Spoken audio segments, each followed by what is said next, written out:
अमरावती शहरातील MIDC परिसरामध्ये दुधाच्या कॅनमध्ये चक्क गुरांच्या पानवठ्यामधले पाणी भरल्याचा धक्कादायक प्रकार घडला।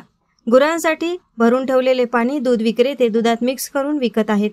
जे पाणी गुरे पितात तेच पाणी दुधामध्ये ओतले जात आहे। लहान बालकांसोबत अमरावतीकरांचे आरोग्य धोक्यात आले आहे।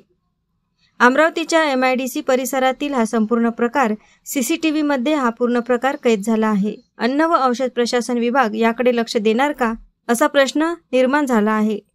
AS न्यूज महाराष्ट्र करिता अमरावती येथून रुपालीसह अनिल साखरकर।